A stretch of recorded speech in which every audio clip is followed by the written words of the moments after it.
Good morning मेरे भाई। तो आज है डे 273 मेरी ब्रह्मचर्य लाइफस्टाइल का, मेरे ब्रह्मचर्य जर्नी का। अभी भी जितने लोग हैं ना जो ब्रह्मचर्य फॉलो नहीं कर रहे हैं, भाई सुधर जाओ। अभी भी मौका है, जिंदगी बार बार मौका नहीं देती है।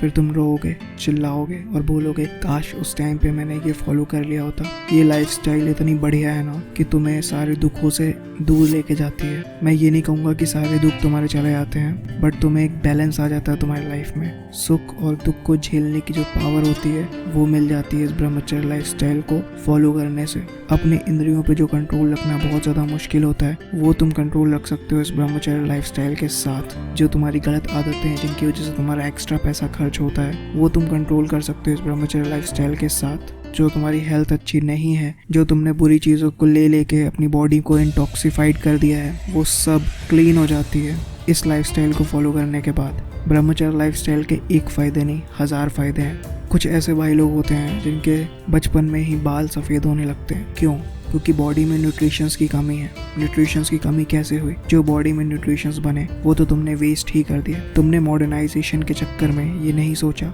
कि मुझे ज़िंदगी में आगे क्या करना है, क्या मेरी हेल्थ अच्छी होगी, या ये जो मैं काम कर रहा हूँ इससे मेरी हेल्थ पे कितना बुरा प्रभाव पड़ेगा। हेल्थ अच्छी नहीं होगी तो फिर किसी भी काम में मन नहीं लगेगा। मन नहीं लगेगा तो पढ़ाई करोगे तो पढ़ाई में भी फेल होगे। जॉब करोगे, जॉब में भी प्रमोशन नहीं होगा, क्योंकि मन नहीं लग रहा है। मन क्यों नहीं लग रहा है? क्योंकि तुम्हारे पास एनर्जी नहीं बची किसी भी चीज़ को पाने के लिए। एनर्जी तुम्हारी बॉडी में थी बट तुमने वेस्ट कर दी, और फिर उसी एनर्जी के लिए तुम डिफरेंट टाइप्स के फूड इनटेक करते हो। बट फूड लेने के बाद भी, फ्रूट्स लेने के बाद भी तुम्हारे पास वो एनर्जी नहीं बनती, क्योंकि तुम अपनी एनर्जी को एक जरिए से निकालते जा रहे हो। तो इस वजह से ब्रह्मचर्य लाइफस्टाइल ज़रूरी है तुम्हारी उस एनर्जी को संभालने के लिए। तुम्हारी बॉडी में जब एनर्जी नहीं होती है ना, तभी तुम्हें डिसीजेस पकड़ते हैं। तुम्हारी बॉडी में अगर एनर्जी है तो तुम्हारा इम्यून सिस्टम इतना पावरफुल है कि वो सारे डिसीजेस से लड़ सकता है। तुम्हारी बॉडी को जिस तरीके से गॉड ने डिज़ाइन किया है वो बहुत ही उम्दा तरीके से डिज़ाइन किया है। कोई भी इंजीनियर, कोई भी साइंटिस्ट या कोई भी मशीन अभी इसके मुकाबले नहीं है। तुम अगर कोई भी एप्पल का फ़ोन ले लो,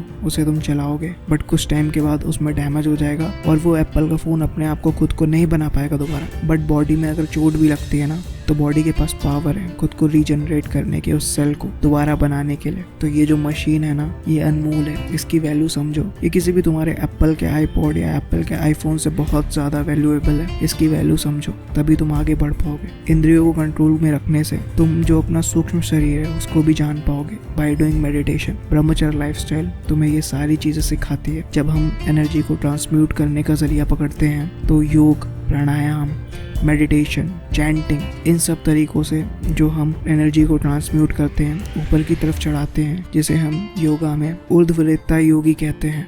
तो ये सारी चीज़ें कैसे आती हैं? ये सारी चीज़ें आती हैं जब तुम अपनी इंद्रियों को कंट्रोल करके उस प्रोसेस में जाते हो। वो प्रोसेस तुम्हें ब्रह्मचर्य लाइफस्टाइल से ही मिलता है। ब्रह्मचर्य लाइफस्टाइल की अगर मैं एक बात कहूँ तो इसमें एक नहीं अनेक पैरामीटर्स ओपन होते हैं जो कि तुम्हें डिफरेंट बेनिफिट्स देते हैं। देखो, स्पिरिचुअल लेवल पे फ़ायदा है, फिजिकल लेवल पे है, मेंटल लेवल पे है। तुम जल्दी बीमार नहीं पड़ोगे, एंजाइटी, डिप्रेशन तुमसे काफ़ी दूर रहेगा और तुम स्पिरिचुअलिटी की चीज़ों को अच्छे से समझ पाओगे। जितना हमने इस ब्रह्मचर्य लाइफस्टाइल को छोटा समझने की कोशिश करी है ना, उतने ही हम पिछड़ते गए हैं। अगर तुम देखो आज के टाइम पे, इनफैक्ट आज हम अगर टेलीस्कोप से भी देखें तो हम दुनिया को कितनी बड़ी है वो अंदाज़ा नहीं लगा पाए। इनफैक्ट अगर हम माइक्रोस्कोप से एकदम लो पॉइंट पे ये चेक करें कि हमारा सेल का एंड कहाँ होता है, कहाँ से ये सारी चीज़ें स्टार्ट हुई हैं, वो भी हम पता नहीं लगा पाए। एक टाइम ऐसा आएगा जब साइंस वहाँ तक पहुँचेगी, बट अभी साइंस वहाँ तक नहीं पहुँची है। तो जिस तरीके से हमारे ऋषि मुनि ने जो परंपरा चलाई थी, ब्रह्मचर्य,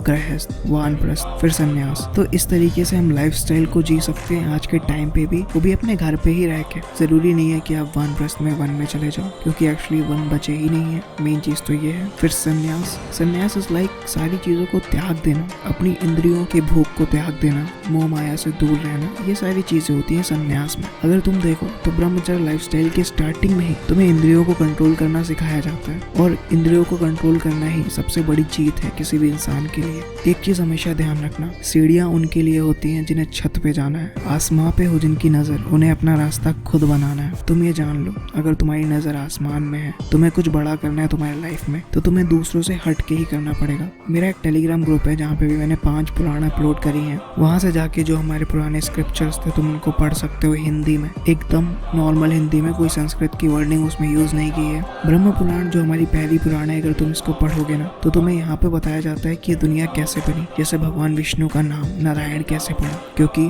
सबसे पहले इस पृथ्वी पे पानी आया, पानी को पहले नार कहते थे, नार से वो नारायण नाम बना।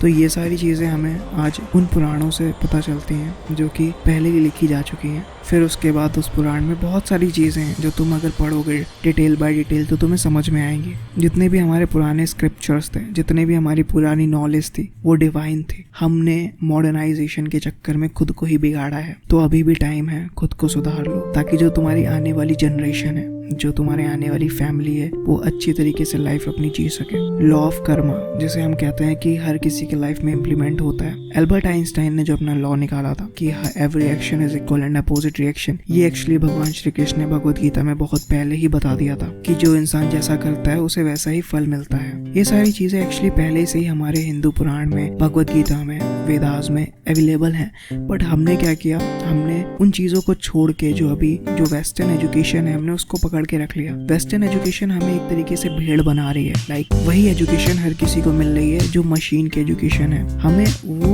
नैतिकता, वो शिष्टाचार, वो चीजें हम भूल गए हैं। और यही चीजें हैं कि हम डाउनफॉल होते जा रहे हैं अपनी लाइफस्टाइल में। अगर हम अपनी अच्छी हेल्थ चाहते हैं, अगर हम चाहते हैं कि लाइफ में आगे बढ़े, तो हमें वो सारी चीजें अपनी लाइफ में ग्रैब करनी होंगी जो पहले के लोगों ने बता के रखी थी। सिंपल चीजों से बता के रखा था, एकदम सिंपल वो चीजें थी। बट अभी हम ना कहीं भूल गए हैं वो चीजें बिकॉज ऑफ कलयुग। कलयुग के बारे में भी बहुत कुछ भगवान ने बताया हुआ था और वो सारी चीजें एक्चुअली सच हो रही है। अगर तुम देखो, जैसे बोला गया था कलयुग में इंसान बहुत स्वार्थी होगा, ये सारी चीजें सच हो रही हैं। तो just believe in Hindu scriptures, believe करो उन सारी चीजों पे और पढ़ो और खुद एक्सपीरियंस करो। ब्रह्मचर्य लाइफस्टाइल में किसी का एक्सपीरियंस समझने से अच्छा है कि आप खुद एक्सपीरियंस करो और आगे बढ़ो, समझे। और जिस तरीके से मैंने डेवलप किया लेवल 5 तक, वहां तक तो पहुंचो, क्योंकि वहां तक अगर आप पहुंच गए ना तो आप ब्रह्मचर्य लाइफस्टाइल की इंपॉर्टेंस को समझ जाओगे मेरे भाई। और इस जर्नी में तुम्हारा प्रिंस भाई तुम्हारे साथ में है। तो बस आज के लिए इतना ही था। मिलता हूँ आपसे नेक्स्ट वीडियो पे। Love you, bye bye, take care और अपना ख्याल रखना।